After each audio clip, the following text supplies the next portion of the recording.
بندګۍ لذت موندی شي چې کلک زړه د تقوا په وړانګو موم شي. هیڅ انسان به د ګناه تکل ونه کړي که خبر د خپل شرف په سم مفهوم شي.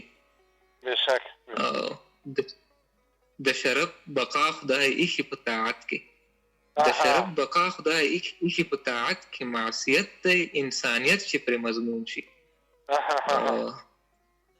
چې د ډیرو طلبګار شي خوار او زار شي، چې د ډیرو طلبګار شي خوار او زار شي، چې په لږ څه قناعت وکړي مرحوم شي.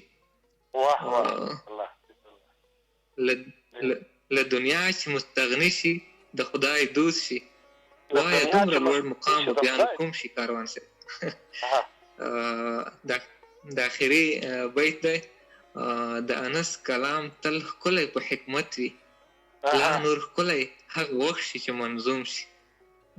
کله کله شاعر خپل صفات کوي هغه خو به نه وي مضمون خو به نه وي دغه د شاعر صفات، ځکه چې ته خو استاد په حیثیت یې موږ پوهوه. نه کوم ډېر الله ډېر ښه شعر و ډېر. نور ملګري خو در سره نشته که دوی خو به څه خبرې نه لري دلته په څنګ کې تا سره؟ ما سره څوک نشته نو هغه د اریان صاحب نه معلومیږي او لکه چې ما خو پوښتنې هم درنه کوم وخت شته دی نو د پښتو ژبه کې د پښتو لنډۍ که نه د موږ تاسو خواو ته خو ډېره مخکې به خلکو په غره کې هم لنډۍ وایي په اصطلاح په غم و درد په ښادۍ په هر څه کې او لنډۍ داسې ډېره قوي شاعري هم د پښتو پکې راغلې ده چې د یوه ډېر لوی درد نه یا د یوې لویې خوشحالۍ نه یا د یوې لویې جدایۍ نه هغه په دې لنډیو کې هغه مفهوم راغلی وي. تاسو لنډۍ یادې دي او لنډۍ سره د مینه شته؟ لنډۍ باندې خو کاروان صاحب وخت کې ما یو مضمون هم لیکلی و، کیدای شي چې هغه په فرعي نوم باندې نشر شوی وي، ځکه چې لنډۍ د پښتو سره ډېر پخوانی تاریخ پخوانی اړیکې لري او ما دا مضمون تقریبا هغه د ملک خالو خان د وخت نه د آشیان پکې راټول کړي وو. نو تر دغه دور پورې د هر دور مې یو څو لنډۍ راخیستې، خپله هم هغه بسمیل صاحب خو ورته د پیغمبر معجزه ویلې ده. نو زه هم په دې ویلي یم چې لنډۍ چې ده یو داسې په شعر کې یو ځانګړی حیثیت او مقام لري چې ډېرې خبرې په لنډو الفاظو کې کم الفاظو کې راټولېدلی شي.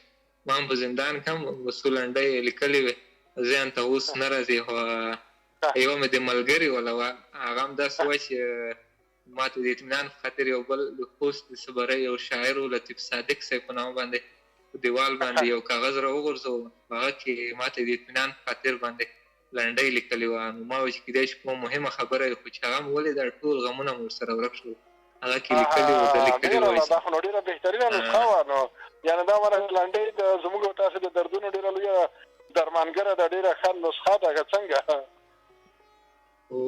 یقینا بېشکه دا هېڅ شک نشته. لنډۍ کې هم داسې لیکل شوي وو، کاروان صاحب وایي چې د زندانو دوران به تېر شي، د زندانو دوران به تېر شي، الله به راولي رنګین مازدیګرونه. نو یقینا ما دپاره ډېره په زړه پورې وه. ماشاءالله خو ډېره لکه ډېره قدیمي لنډۍ لکه ډېره واقعا دا زړه د تل نه ویل شوي ده او څومره ښه پیغام پکې دی، دا ته څومره تسلي درکړې ده. واه دا ډېره خوندوره وه.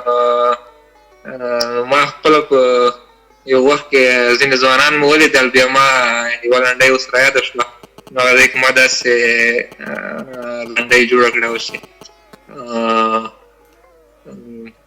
زندان ورک شه نوم دې ورک شه، زندان ورک شه نوم دې ورک شه، خپلې ځوانان په تا کې عمر تېروینه. دا رقم ته نور هم ځینې لنډۍ خو اوس ذهن ته نه راځي، ځکه چې دا پوښتنه مخکې نه اټکل کړې مې نه وه. ښه ډېره دا لنډیو پورې ما ته یوه ډېره دغه د پښتو یوه ډېره فولکلوریکه کیسه ده، ډېره مشهوره ده، د طالب جان او ګلبصري هغه پر بهترین لنډۍ پکې دي. دا پوښتنه زړه ته راغله چې تا خو د طالب جان او ګلبصري کیسه نه وي لوستې؟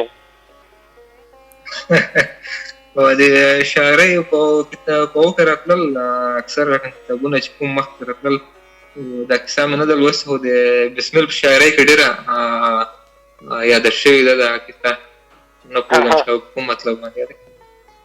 خبردار کیسه و ډیره مشهوره کیسه ده د پښتو د فولکلوریکو کیسو یوه ټولګه دغه محمد ګل نوري مرحوم لیکلې ده، خدای دې وبخښي، ډېر کلونه پخوا یې لیکل شوې ده.